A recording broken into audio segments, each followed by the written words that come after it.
To my son at 18 years old, part 3. Alright, so he lives in a tiny house. He has peace and quiet, no one yelling at him. He works at the school cafeteria. He brings food home. He can give food to his children and to his girlfriend. He rides his bicycle to work, the school cafeteria. Work there for a year, buy yourself a pickup truck so you can put the tricycle in the back, put the boat, tow the camper. And then he has 4 kids. After you get the pickup, you can get another job somewhere else. He quit school at 16 because public schools are just horrible waste of time. Horrible. They're very dangerous. My own grandpa's son used to say that there used to be a sign on the road that said, "Caution, school crossing," or "Caution, school," right? But that meant don't run over kids. But now that has changed.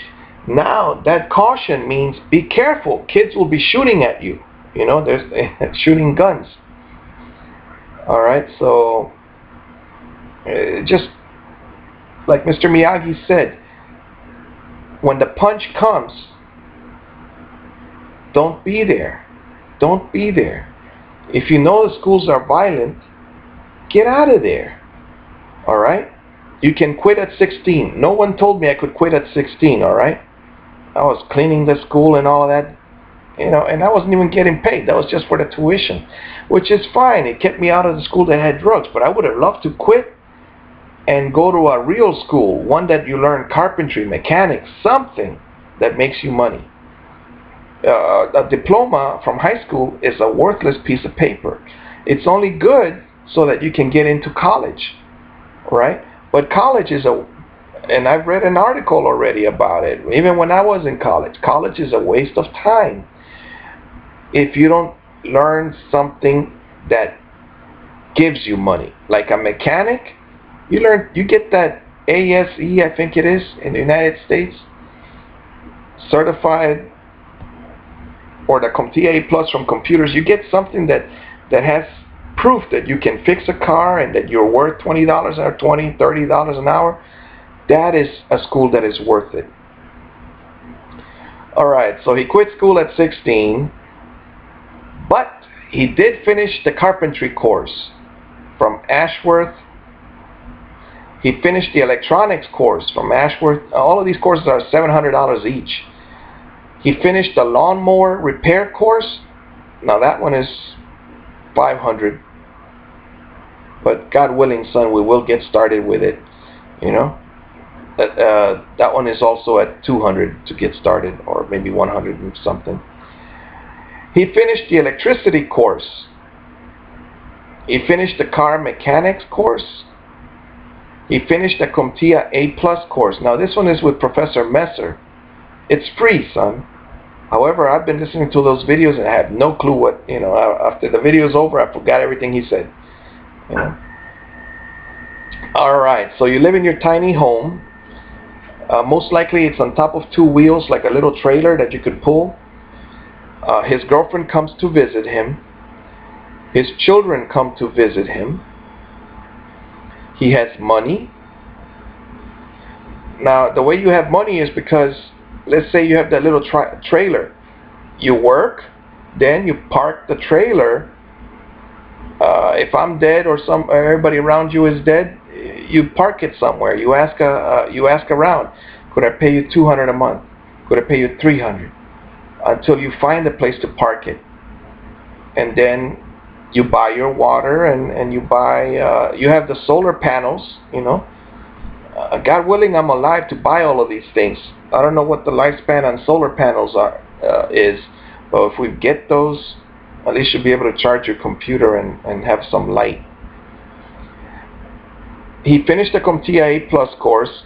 His girlfriend comes to visit him. Again, all you say is, Maria, Jennifer, whatever her name is, right? You ask the beautiful girl, would you like to come visit me? It's a yes or no. Or do you have any suggestions of what to do? Before, like if you meet her at school or something, you say, hi, My name is, I find you attractive. Would you like to see if we could be boyfriend and girlfriend? And then she says yes or no. And say, I understand. Thank you. And then you don't talk to her again. You go to another one. All right. Or the people used to have business cards. You could just have a business card with your name, your photo, and your Facebook or your email and stuff like that. Say, hi, would you like to be my girlfriend? Yes or no. Oh, I'm looking for a girlfriend that is pretty like you. Would you like to be my girlfriend? And he said, well, would you like to have lunch with me today at school, or would you like to go to the park with me? She says yes or no. Alright, so his girlfriend comes to visit him.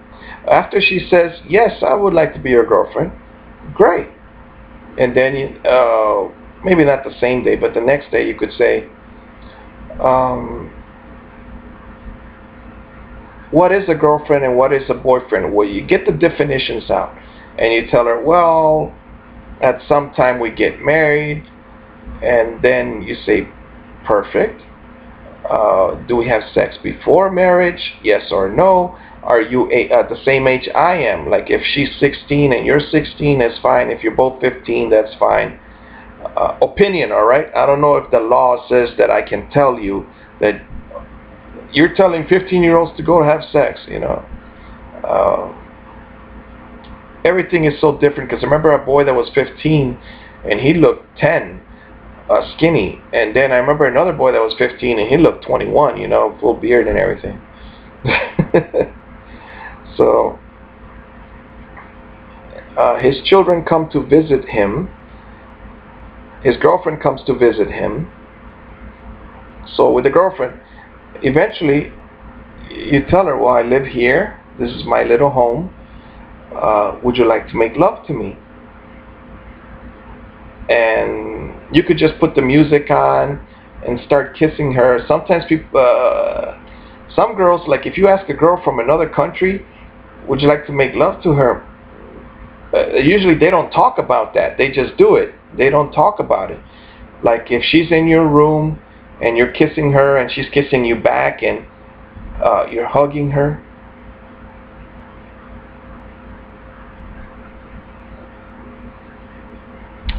You're hugging her. It sounded like someone was playing with my door.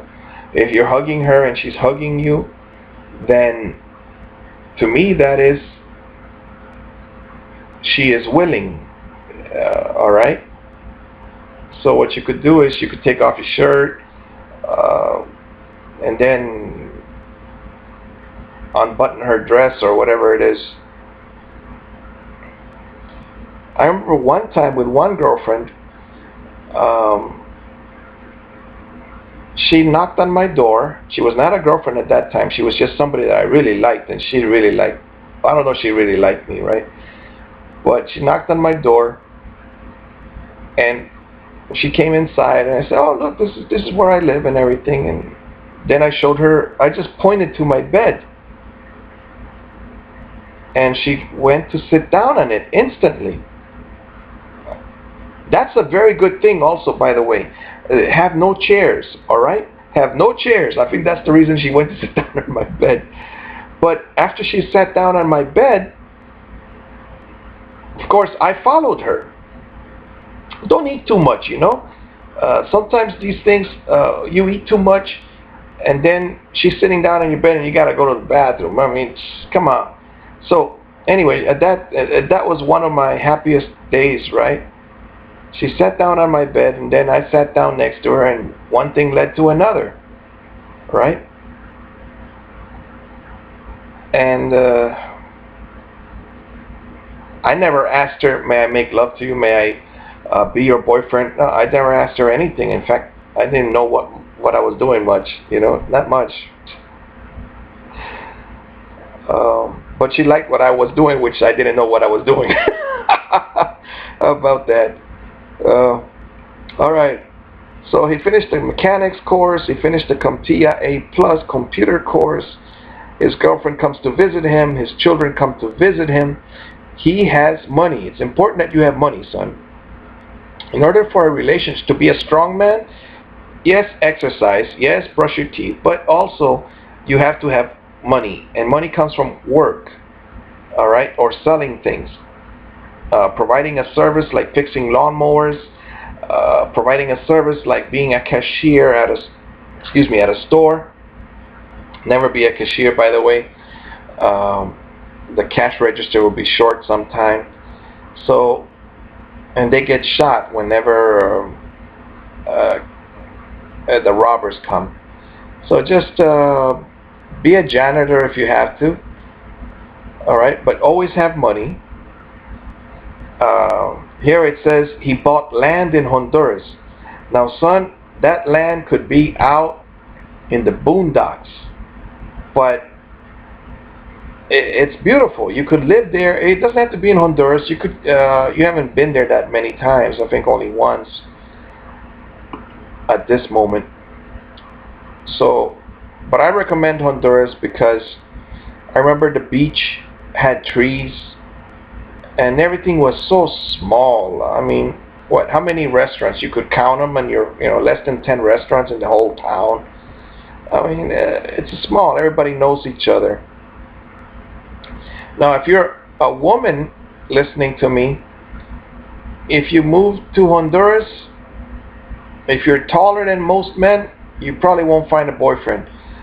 If you're from Honduras and you're divorced, if you're young, you will find another husband. But if you're 25 to 35 or over 30 or over 25, you practically have to move out of town to find a boyfriend, because everybody sees you as, oh, that's so-and-so's wife. Even though, nowadays, before everybody used to stay married, but now everybody's divorced, just like here. Alright, so he bought land in Honduras. My son is 18. He cooks with a wood-burning stove. Now, we need to practice over here, son, because I lost a girlfriend because I didn't know how to cook. She didn't know how to cook. Alright, so we were hungry. And also, I was not earning enough money, and they didn't give us food stamps. I was like, what? They said no. So, you need to, and we were both working, but we just, she had to be on the bus to go to work. I had to go in the car. She didn't drive yet. It was very difficult. Alright, so you have a wood-burning stove. He uses solar electricity. He has sheep. He has chickens. Now, the sheep, when I was maybe 10 years old, I read about a boy that was 14 and was rich in Spain, because when he was a kid, like 2 years old, or somebody gave him sheep, and then he became a shepherd, and then he had so many sheep that the whole town was seeing him as one of the rich men in the town. That's what happens if you have sheep and you don't sell them and don't eat them all,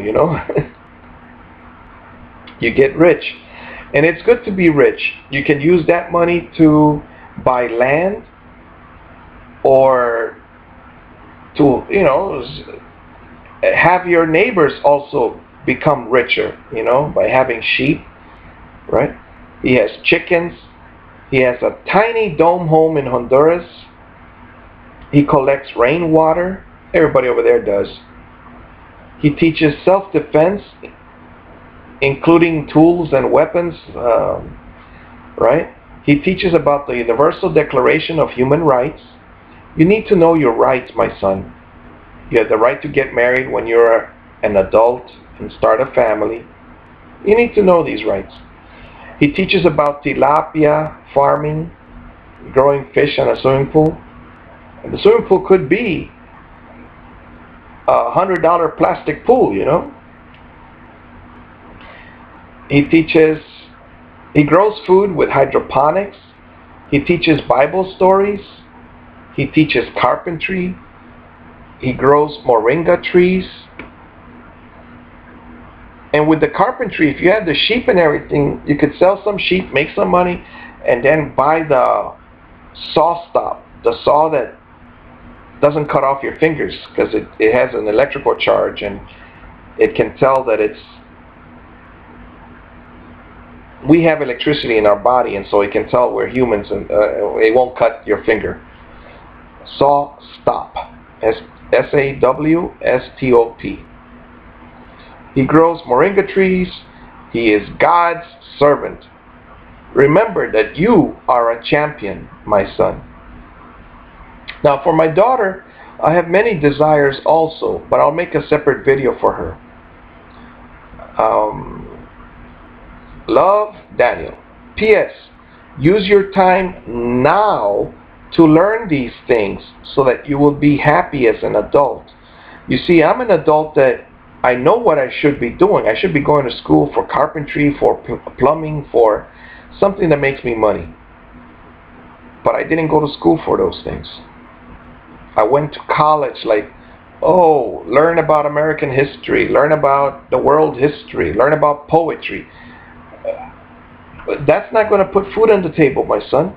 Learn about growing tilapia and growing tomatoes in a bathtub or something. Do what you are supposed to be doing every day. Do what you're supposed to be doing every day. Giving thanks to God, enjoying your life. When you go out to the urban jungle, which is anywhere outside your home, even if you go to the park, that's the urban jungle or the jungle. But look who's coming towards you, you know. And when they are coming towards you, leave. All right? Leave. Because in the United States, if you defend yourself, you could end up in jail for defending yourself, my son. So, how do I defend myself? If it's the 4th of July and they have 1,000 people over there, or 10,000 or 3,000, I don't know how to count a bunch of people at the park, don't go there. Some of them are not going to be behaving. Alright? And then when you get older, you start thinking, you know, do I really want to go watch miniskirts? And then I'm watching a girl in a miniskirt, but she's 15, she's not 18. So you're not allowed to talk to her if you're 18, you know? I mean, you're allowed to talk to her, but I think they could get you arrested just for talking. I don't know. Find out.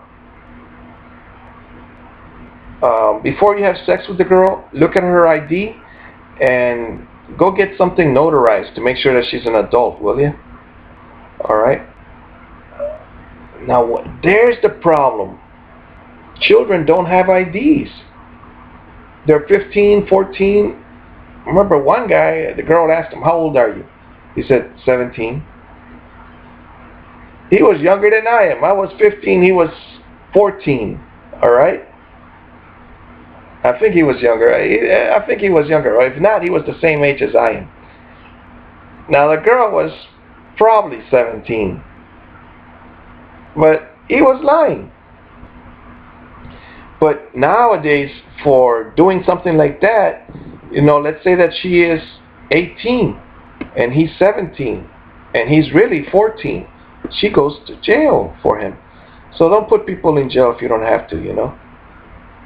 Just find another girl that's got the right number. 18 and 18, 17 and 17. Use your time now to learn these things so that you will be happy as an adult. Do what you are supposed to be doing every day. Good habits will get you to achieve your goals in life. Live alone if you want to be a strong man.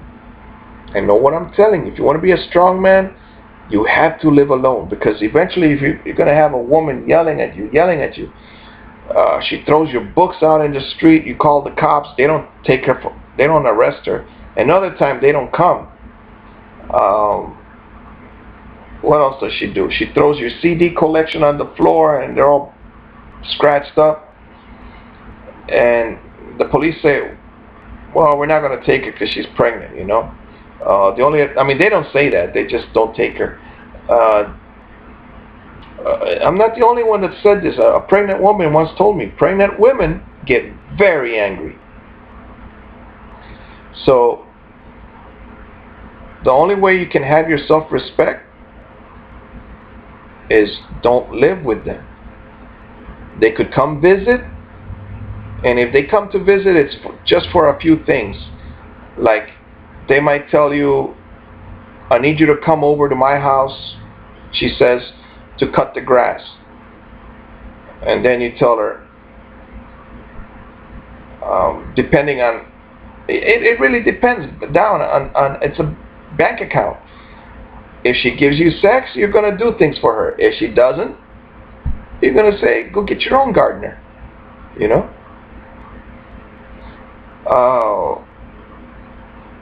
That's why our yard looks terrible, son. Yes, the machine is not working, but, you know, if this was my house, son, with my rules, right now, when I go in there, I don't go in there. I went to drop you off at the park, and then put my bicycle away, but I don't like being over there because what did I see? You're watching some TV show, your mother's there, your grandmother's watching another TV show, your sister is in her room watching another TV show with the computer. I mean, where's the family in that? You know? Where is the... As a kid, people used to play not video game, Monopoly and other types of board games. When am I going to read the Bible with these people here? You know? And then, remember, you are a champion. If I tell you you're a champion, you got to do what a champion does. You make videos for your children. You read books. All right, now I've done all of those things. I've read a bunch of books. What can I do now? I can make videos to make you more intelligent if you pay attention to me. Like, I became intelligent. Two things happened. One, I became a dad, and I started thinking differently than before. And the second thing that happened with becoming a dad is I started thinking, oh, what religion am I going to teach him? And then I started thinking, well, does God exist? Is the Bible real? Well, I think God exists because who made the sun, right? Who made the earth? So, okay, God exists. Then I went to, well, the Bible is so boring. But then I said, well, maybe I could just read one book. It's a bunch of books, 66 of them. So I read Proverbs. And I said, okay, listen to your father. My son, listen to your father. Another one that was in there was, fathers, don't make your children angry. All right. The Proverbs 31 wife. Wow, you know. But who has one of those? I don't know. All right, I'm going to make another video. Talk to you soon.